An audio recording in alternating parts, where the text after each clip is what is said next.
प्रसिद्ध समाज सेवक स्वर्गीय अशोक बाबूराव माने को सभी ने दी श्रद्धांजलि। मुंबई पडाला में हुआ शोक सभा का आयोजन। लोगों की मदद के लिए हमेशा तत्पर रहने वाले प्रसिद्ध समाज सेवक और राजनेता स्वर्गीय अशोक बाबूराव माने को श्रद्धांजलि अर्पित करने के लिए सभी क्षेत्र के लोग आए थे। मुंबई पडाला के लॉयड हाउस में आयोजित इस शोक सभा में स्वर्गीय अशोक बाबूराव माने के चाहने वाले लोग और मित्र परिवार सभी लोगों ने उन्हें याद किया। यहाँ पहुंचे एडवोकेट सुरेश माने और आरपीआई के राष्ट्रीय नेता कृष्ण मिलन शुक्ला ने बताया कि उनका जीवन कितना सरल था और विचार कितने उच्च थे। मुंबई से ग्लोबल चक्र न्यूज के लिए ब्यूरो रिपोर्ट। मेरे परम मित्र अशोक जी माने आज उनकी श्रद्धांजलि सभा है और इस सभा में कुछ बातें पुरानी याद आई मुझे। वो चार्टर्ड अकाउंटेंट थे पेशे से, लेकिन उनके जैसा व्यक्तित्व मैंने नहीं देखा, क्योंकि व्यावसायिक रूप से व्यक्ति अपना निजी फायदा देखता है या अपने ग्राहक का निजी फायदा देखता है, परंतु अशोक माने एक ऐसे व्यक्तित्व थे जिनके लिए प्रथम देश था, उसके बाद उनका निजी या उनका व्यवसाय था। उसकी इस तरह से छवि दिखाई देती है कि जब भी उनसे उनका कोई क्लाइंट, उनका ग्राहक पूछता था कि टैक्स कैसे बचाना चाहिए, तो पहले बोलते थे कि टैक्स बचाना नहीं चाहिए, टैक्स चोरी मत करो, क्योंकि अगर टैक्स भरेंगे तभी तो देश चलेगा। एक चार्टर्ड अकाउंटेंट शायद मुझे लगता है कि पूरे भारत में पहला होगा जो अपने क्लाइंट को बोलता होगा कि टैक्स बचाओ मत, कम से कम टैक्स भरो ताकि देश चलेगा। तो ऐसी व्यावसायिकता में होते हुए भी देश के बारे में सोचना बहुत कम व्यक्तित्व होता है। उनके पिताजी बाबूराव माने भी राजनीतिक रूप से बड़े सक्रिय थे और जहाँ तक मुझे मालूम है वो एमएलए भी थे। और अशोक माने जी जो मेरे मित्र थे, उनकी एक और व्यक्तित्व की खासियत ये थी कि उन्होंने कई लोगों को शिक्षा के रूप में किसी की फीस भरा है, किसी को मदद किया है, यहाँ तक कि कई लोगों को कपड़ा, और अक्सर लोगों को बोलते रहते थे कि शिक्षा जो है एक प्रथम मार्ग है और सशक्त मार्ग है आगे बढ़ने का। क्योंकि हमने देखा है कि लोग दान करते हैं, लोग मदद करते हैं, लेकिन मदद एक को करते हैं और कम से कम 101 लोग को बोलते हैं कि मैंने एक आदमी का, एक बच्चे का फीस भरा, एक आदमी का फीस भरा। परंतु ये एक ऐसे व्यक्तित्व की बात है अशोक माने जी का कि जो कम से कम मेरी नज़र में तो 20 से 25 लोगों को उन्होंने शिक्षित किया है, उनके शिक्षा का पूरा खर्च उठाया है। परंतु शायद 25 लोगों को भी उन्होंने नहीं बताया होगा कि मैं 20 से 25 लोगों को मैंने आज शिक्षित किया है। ऐसा व्यक्तित्व आज हमारे बीच में नहीं है। इसकी एक हमारी जो क्षति हुई है वो बहुत बड़ी क्षति है। हालांकि बहुत सक्रिय थे अपने जीवन में और उनको न कोई राजनीतिक प्रेम था, न उनको कोई राजनीतिक अभिलाषा थी, परंतु देश का हित एक व्यक्ति कैसे कर सकता है? अगर उनका वो मार्ग एक व्यक्ति 25 लोगों को शिक्षित करे, ये अगर कोई सुनिश्चित कर दे, तो शायद हमारे देश में आज अशिक्षा का जो सबसे बड़ा ये कारण रहा है भारत को पीछे रखने का, वो आज परिपूर्ण हो जाएगा।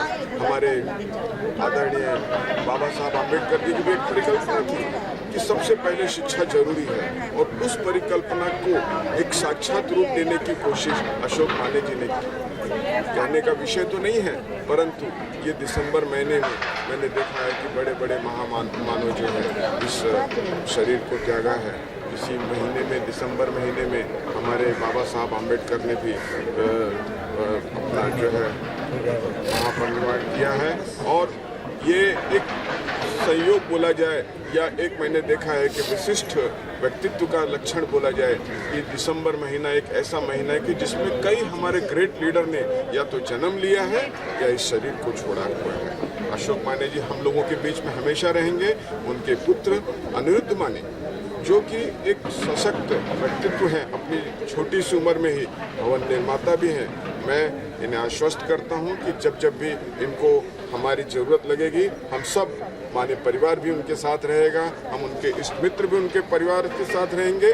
और मैं Republican party of India Ramdas Athawale की तरफ से, मैं Republican party of India Ramdas Athawale की पार्टी का राष्ट्रीय उपाध्यक्ष होने की तरफ से इस श्रद्धांजलि सभा में अशोक माने जी को श्रद्धांजलि देता हूँ और अनिरुद्ध माने को यह आश्वस्त करता हूँ कि आपको जब भी हमारी ज़रूरत लगेगी, आप 1 मिनट न गंवाते हुए हमें फ़ोन करिए, हम आपके साथ हैं। चाहेंगे सर? आज 25 दिसंबर 2022 मुंबई में वडाला एरिया में ये जो आज मीटिंग यहाँ संपन्न हुई वो एक शोक सभा दिवंगत श्री अशोक बापूराव माने जो हमारे बड़े भाई रहे थे, उनका देहांत 22 दिसंबर 2022 को 3 दिन पहले अचानक हो गया।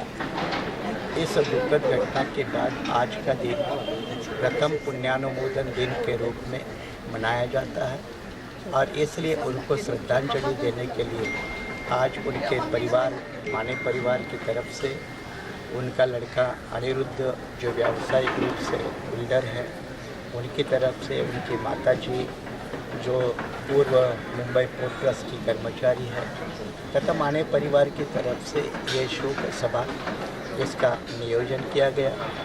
और इस शोक सभा में दिवंगत अशोक बापूराव माने इन्होंने जिस तरह से अपना कौटुंबिक जीवन प्रवास एवं सामाजिक जीवन प्रवास व्यतीत किया गया, उसको याद करके उनको कई मान्यवरों ने कई संगठन की तरफ से, व्यक्तियों की तरफ से, परिवारों की तरफ से उनको भावभीनी श्रद्धांजलि अर्पित की। इस पर खास करके अशोक माने इनका भी जो परिवार रहा पिताजी से लेकर, वो हमेशा बाबा साहब फुले शाह अम्बेडकर इनके आंदोलन में सक्रिय रहे।